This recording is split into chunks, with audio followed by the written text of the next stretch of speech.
নারা তাকবীর, ইনকিলাব ইনকিলাব। 2013 সালের তথাকথিত সেই গণজাগরণ মঞ্চ কারা তৈরি করেছিল? আমরা প্রণব মুখার্জির বই পড়েছিলাম। সেই গণজাগরণ মঞ্চ তৈরি হয়েছিল ভারতের প্রেসক্রিপশনে। তার উদ্দেশ্য ছিল এই দেশে ভারতীয় আধিপত্যবাদ বিরোধী ইসলামী রাজনৈতিক শক্তিকে চিরতরে ধ্বংস করে দেয়া। প্রথমে জামাতে ইসলামী, তারপরে অন্যান্য ইসলামী দল এবং বাংলাদেশ জাতীয়তাবাদী দলের জনপ্রিয় ভারতীয় আগ্রাসন বিরোধী শক্তিগুলোকে ধ্বংস করে দেওয়া হয়েছে। কাউকে ক্যাঙ্গারু ট্রাইব্যুনালের মাধ্যমে ধ্বংস করা হয়েছে, যাদেরকে ট্রাইব্যুনালের মাধ্যমে ধ্বংস করতে পারে নাই তাদেরকে গুম করা হয়েছে, খুন করা হয়েছে। প্রিয় ভাইরা, বলতে দুঃখ লাগে, কষ্ট লাগে। 5 আগস্টের পরে এই শাহবাগী শক্তি নতুন করে আবারও মাথাচাড়া দিচ্ছে। আমরা দেখতে পাচ্ছি রাষ্ট্রীয় বিভিন্ন উপদেষ্টা এবং বিভিন্ন রাজনৈতিক দল তাদের পুনর্বাসনে মেতে উঠেছে। আমরা দেখেছি যারা শেখ হাসিনাকে তৈরি করেছে, শেখ হাসিনার মতো ফ্যাসিবাদী শক্তিকে তৈরি করেছে, 17 বছর এই বাংলাদেশকে কারাগার বানিয়েছে, সেই ফ্যাসিবাদী শাহবাগী শক্তিকে আবারও তোষণের রাজনীতির পথ বেছে নিয়েছে। আমাদের বিভিন্ন উপদেষ্টা মহোদয় তাদেরকে কমরেড বলে সম্বোধন করে।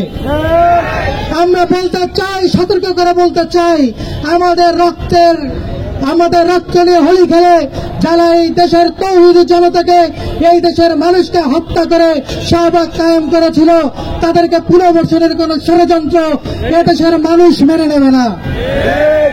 তাদের পুনর্বাসনের ষড়যন্ত্র যদি কেউ করে, তাদের অবশ্যই আমরা চাইব উপদেষ্টা পরিষদ থেকে যেন পদত্যাগ করা হয়। এবং আমরা জানি সেই কুখ্যাত লাকি আক্তার আবারও 15 তারিখে এখান থেকে মিছিলের ঘোষণা দিয়েছে। আমরা আওয়ামী লীগ পেজগুলো থেকে দেখতে পাচ্ছি আওয়ামী লীগের বিভিন্ন পর্যায়ের নেতাকর্মীদের সেই মিছিলে সামিল হওয়ার জন্য বলা হচ্ছে। আবারও যদি শাহবাগ কায়েম করার কোন চেষ্টা করা হয়, ইউনূস সরকারকে, বিপ্লবের মাধ্যমে প্রতিষ্ঠিত এই সরকারকে উৎখাতের যদি কোন ষড়যন্ত্র করা হয়, বিপ্লবী জনতা এই ষড়যন্ত্রকে আবারও রক্তের মাধ্যমেই রুখে দেবে ইনশাআল্লাহ। নারা তাকবীর, ইনকিলাব ইনকিলাব। আসসালামু আলাইকুম ওয়া রাহমাতুল্লাহ। প্রিয় উপস্থিতি, আজকে আমাদের অনেক ভাই এখানে উপস্থিত হয়েছিল, যাদেরকে আমরা সুযোগ দিতে পারিনি।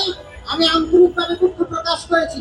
আপনারা দেখেছেন ইতিমধ্যে আমাদের এখানে উপস্থিত হয়েছে আন্তরিক হজ কাফেলার সম্মানিত এমডি রিজভা সাঈদ ভাইকে আমাদের শাহবাগ বিরোধী ঐক্য গ্রুপের পক্ষ থেকে আন্তরিক মোবারকবাদ ও অভিনন্দন জানাচ্ছি।